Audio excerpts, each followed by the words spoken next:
the Visitors Challenge Cup. Attention! Go! There they go, the fours, one from America, Yale University on the Berkshire Station, and on the Buck Station, Eton Vikings and Griffen Boat Club in the maroon, black and light blue cerise and white to give them the official colours. And they've just meandered across a little bit from the Buck Station. Eton Vikings flirting with danger there. The umpire will be having a little look at it, and now heading a little bit towards those boys on the left-hand side of your picture. Yale University just seems to have been disrupted. Both boats taking an unusual course here, diverging out towards the pontoon, and there's big problems there. There's the boom, and we've got a problem for the Eton Vikings, who have stalled. They've lost all their momentum, and that could well be race over for the Eton Vikings from the looks of it. And Yale University head off into the distance. There's the replay. First of all, it was the boys, then it was the boom, and the disaster for Eton Vikings early on in the race. Just as they left Temple Island and the shelter of that, they got their steering all wrong, and you would think that's race over just in the first 100 metres or so.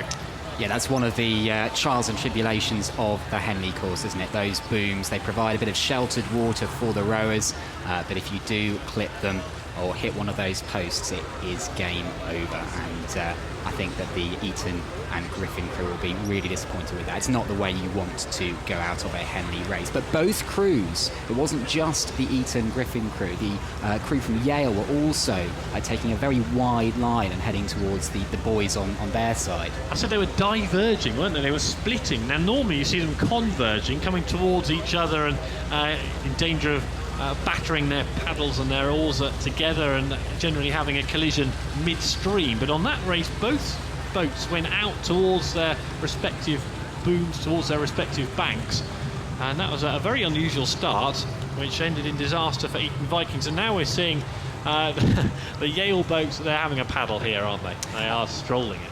Well, yes, absolutely. If you're going to have the situation where your opposition take themselves into the booms, then you can take the opportunity yourself to relax a little bit, and again, an opportunity to get to grips with the water. And Eton and Griffen will no doubt be trying to get back on terms, but I think there was quite a large gap that developed there before they were able to get going again. Yeah, charmingly understated, quite a large gap. That was a monster gap, wasn't it? And there's no coming back here for Eton Viking.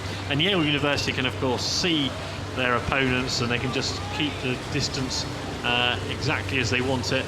They have this race by the scruff of the neck, and they can paddle down to the finish line. It's not so much the impact on this race, because who knows, Yale University may have won it had they come out cleanly anyway, but the energy that can be conserved going into the next couple of rounds compared to other boats that have to fight, other fours that'll have to have much more of a fight to get through to the next round. It does stand them in pretty good stead, and Yale University, I think, will be worth watching in the next couple of days based on that.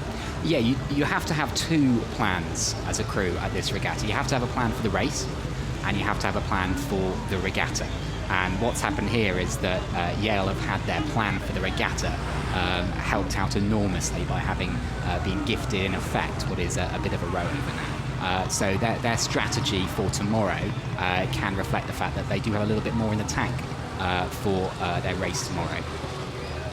Griffen and Eton representing the alumni clubs of Eton School and Abingdon School. And we're seeing more of that at the regatta over the last few years.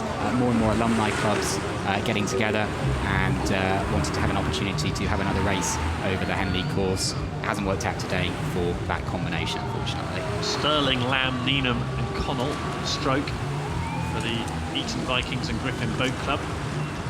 And they've all, three of the four in that composite crew, Eton and Griffen, have actually won the regatta before in the Princess Elizabeth Challenge Cup. So they know what Henley's all about, which will make it all the more frustrating that they managed to hit the booms. Of course, when they won previously, there was a cox on board. Yes, that is the advantage. And today, more galling for them as they felt the full weight of that collision. Barth, Smith, Kiernan and Peelet. This won't have taken too much out of them.